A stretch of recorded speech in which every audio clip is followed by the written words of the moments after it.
Hey everyone, welcome to Shildon Brick Show 2020 from Brick Alley Lug and Locomotion.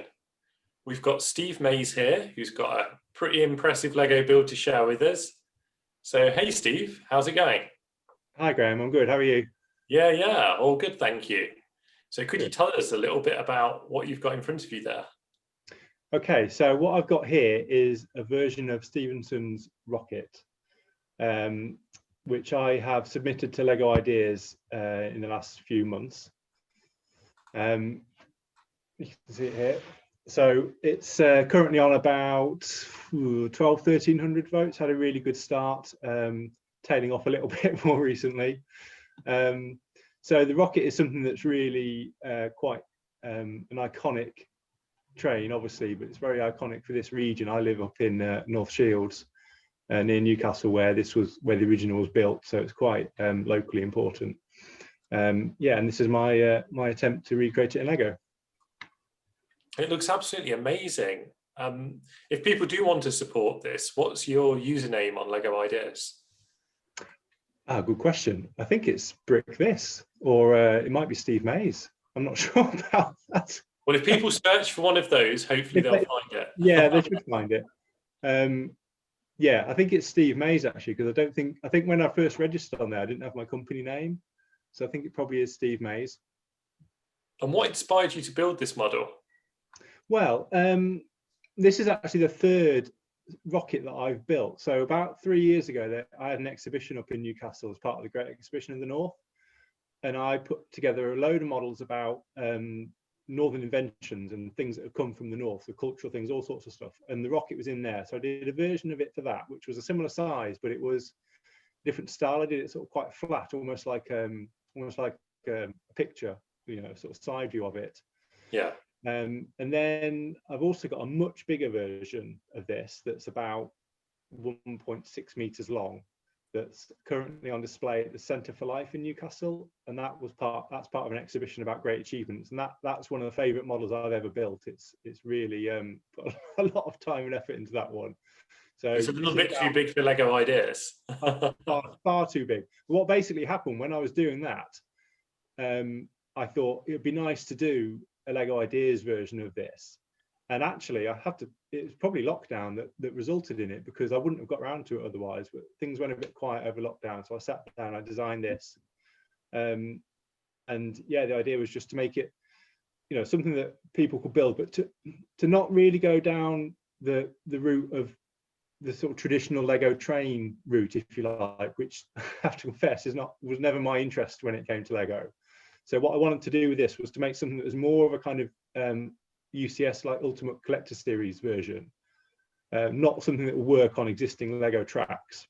Yeah. So it's bigger than that, hoping that it would appeal to, excuse me, to not just train fans, but fans of sort of iconic vehicles and points in history, because people recognise this locomotive all over the world. It's obviously regionally relevant to me, but it's not that it's only known in the northeast of England. Yeah, so for people who aren't aware, the Lego train system is built to like a very specific scale, isn't it? That has to fit on a certain set of tracks. Yeah. Whereas this, you've clearly just built at a scale that appealed to you. Yeah, basically, I worked from the size of the front cylinder, how I could make that look about the right size, and went from there. The wheels were a bit tricky. The front wheel, the real fans of railways and the rocket will notice that the front wheels aren't quite big enough, and they've actually got tyres on this version. I was trying to make a version that was more right in terms of the size, a brick built version. That's where I got to with that. But it's as accurate as I could get it with the parts that are available. And I'm really pleased with it. I don't know, a lot of people ask me, does it move, and does it work on the existing tracks? You've got a lot of fans of the Lego train system who that's the point of it, that they move and they go around the track, and that isn't what this is. I know Richard's actually done a nice little version that I think does work on a track, but that's this was my attempt on it, and I'm pleased with it. I think it's come out really well. It's such a smooth model, like it's just got such a nice polished feel to it. Thank you. And do you know how many parts that you used putting this together? Well, I originally designed it in Studio, and there was about 1,300. Since making it, it's probably more, because I think you skimp a bit on bricks when you're making it in software, because you don't need to think about the structural stability of it. So it's probably 1,500 plus, I would have thought. There's quite a bit in the base. Don't know if you can see that there. The base is got sort of 2 layers of plates. Oh wow, yeah. Yeah. So there's probably 1,500 plus pieces in it.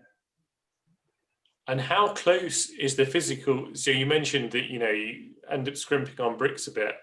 Yeah. How close do you think the finished model is to that digital version that you designed? Pretty close, actually. Yeah. I think I have shared pictures of it. In fact, the pictures on Lego Ideas are the digital version. I hadn't got around to building it by the time I submitted it, which was a slight oversight. I think it's the first time I put something on there. I think now I would have possibly waited a bit longer till I built it. Yeah. But it is pretty close. There's a few pieces that you couldn't. The wheels should all be yellow, really, to match. I've got a picture here of the reel. This is the version that I based it on, which is in the National Railway Museum in York. So you can see on there that the wheels are yellow. You just can't get the right pieces in yellow, so I've done it as close as I can. But apart from that, it's pretty close. And could you tell us a little bit more about the history of the actual original vehicle that you based it on? No, testing me. Just a very basic version will do. That's yeah, all. I think 1829. I think it was built, and it was built. There was a very famous competition called the Rainhill Trials, to test, the whole idea of locomotives, really. I think, like I say, I'm not a massive train buff, but and so Stephenson entered this one, and I think there must have been some other ones in it, but this is the one that won, and I think, and that was up in the northeast. Is that the Stockton Darlington route? Someone's going to correct me here. It was in the northeast. I'm not exactly sure where. Rainhill, I presume. And this was the one that won. And basically, I think the argument is that this set the standard for railways, and and what ran on them from then onwards. And obviously, that's had worldwide implications. So I don't think you can overlook the importance of it, really, from a changing the direction of society and technology. So really, really important. And it makes it such a significant thing to then replicate in Lego. Like, it feels like there's something really nice about building a model that's actually got that kind of history behind it. Yeah, exactly. I think I've got a couple of so I've just spotted that there's another version behind me that I was working on as well. So I've actually got 2 prototypes. Yeah, I was saying I've got the Saturn V rocket, and I've got the International Space Station one, and I feel like it fits in with that range almost more than it does trains, because it's really iconic piece of technology, older than obviously spaceships, but kind of fits that storyline really, rather than like I say, the train sets as such. How long did it take you to build this version of the? Well, in the software, a couple of days, and I probably could have done it from memory, because I've spent so long studying the rocket for this bigger version that I'd done, that I knew it inside and out. So the actual initial design was really quick. It took me probably a month, if not longer, to actually build this, which is why I'd already submitted it to Lego Ideas before I'd finished it. I was in no massive rush. So there's quite a few pieces in this that are quite rare, actually. Some of these curved gold pieces here, 1x4 curved bricks, aren't that common. So some pieces came from Europe, and I had to wait for them. So it did take a few weeks to build it, but the initial design was really quick, partly just because I know it so well, I think, now. And you mentioned the wheels being something that were a bit of a challenge. Were there any other parts of it that were particularly tricky to solve? No, not really. I think obviously one of the challenges with a build like this is the curves in it. So actually, I can show you this. This is the barrel on the back. This uses a technique that's pretty familiar now with the curved slopes to produce an almost perfect circle. It's not quite, it's near enough.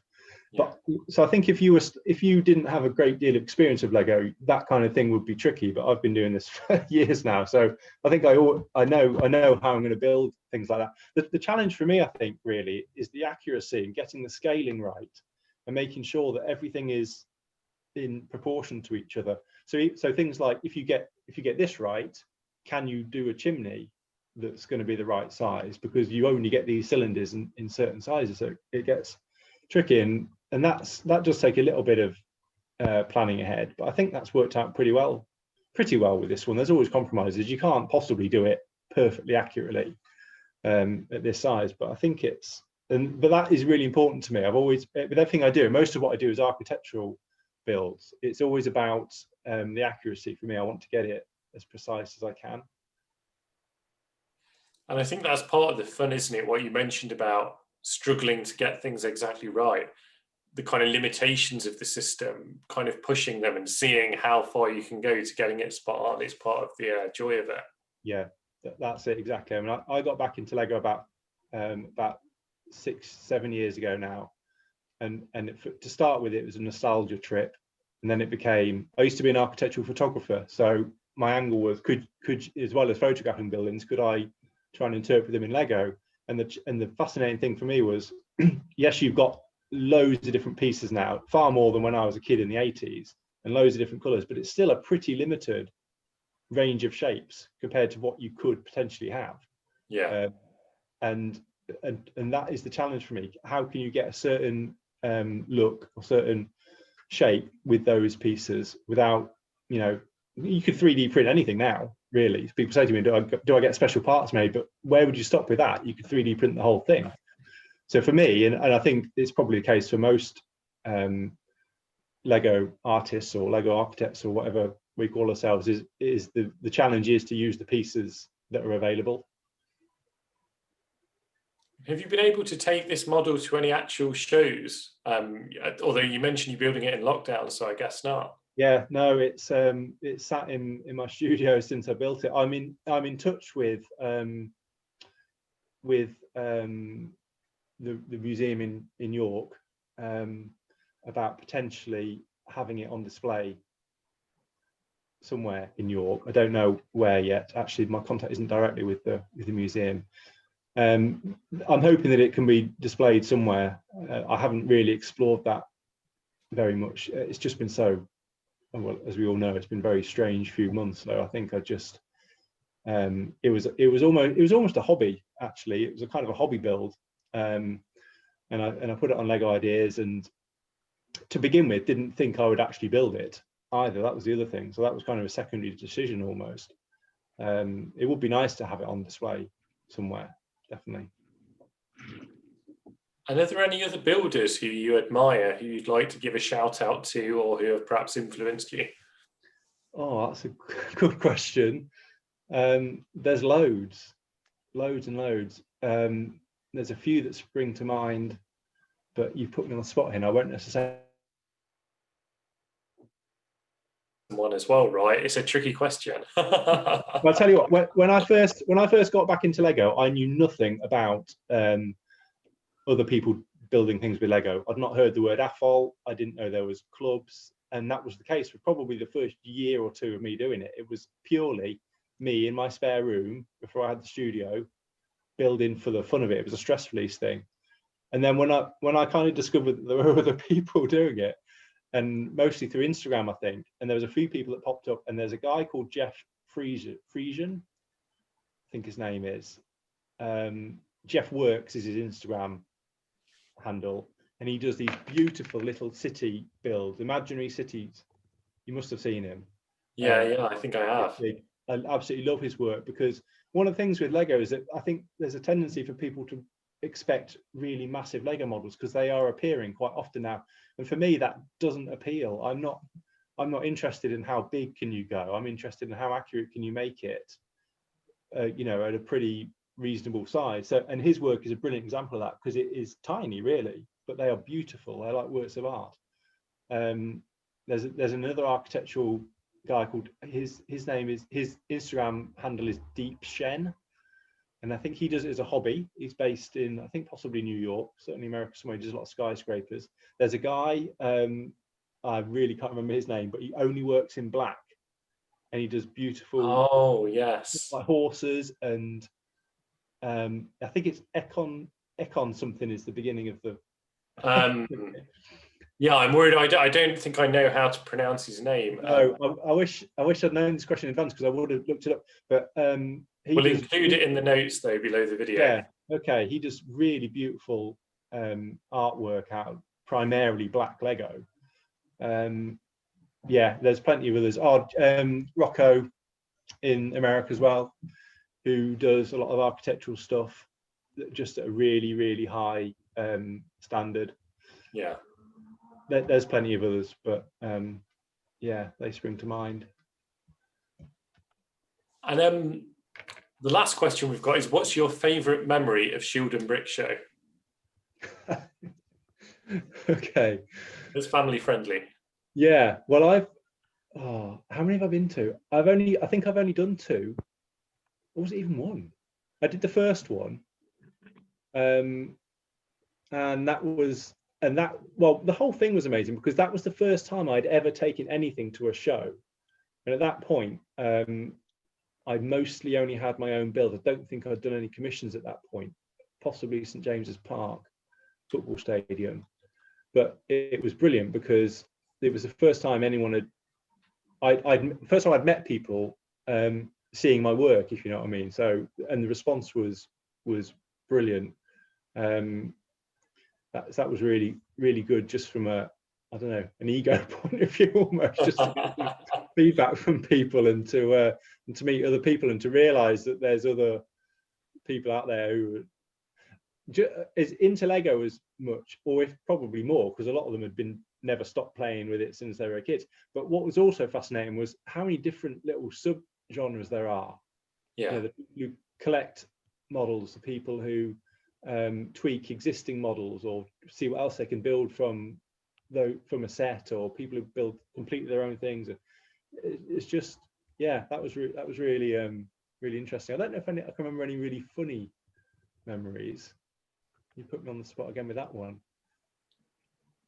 I'll have to come back to you on that. I think what you're talking about there, like, it's so common in the Lego community, and that people build things for their own satisfaction, but then there's just something beyond that level of satisfaction when you get to see people react to it and share your build. And well, one of the nicest things for me is a lot of clients will say to me, can we get the public involved?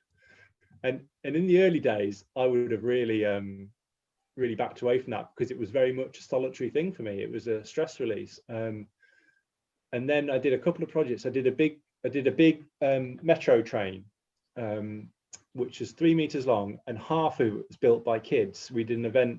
Richard was there, actually. He helped out with it. We did an event in South Shields where kids came along. They built the other half under my supervision, and that I would have thought, how could that possibly work? And I've done a few projects now where people have got involved in one way or another, and they are often the most enjoyable, because the excitement that kids have with Lego seems greater than ever. Yeah. Which is brilliant. For a little while, I did some after school workshops and clubs in the studio. That's all, obviously can't do it at the moment, but I ran those for a few months, and the excitement of the kids' faces when they get here, the room totally full of Lego and all these projects on the go. It was just yeah, it's brilliant. So I hope that it inspires people, because I don't ever remember. I was massively into Lego as a kid, but I don't ever remember thinking as a job. It was always, I don't, it didn't occur to me that people must design these things. Yeah. So yeah, and I feel a little bit of disappointment almost that I hadn't clocked onto that as a possible career route. So if people seeing my work inspires them, even just to go home and build something new when they haven't got the Lego out for a while, I really like that feeling. Absolutely. Thanks so much for sharing your build with us, Steve. It's amazing. Thank you. Thanks everyone for watching this video from Shildon Brick Show 2020, from Brick Alley Lug and Locomotive, and check out the other videos that make up this virtual edition of Shildon Brick Show.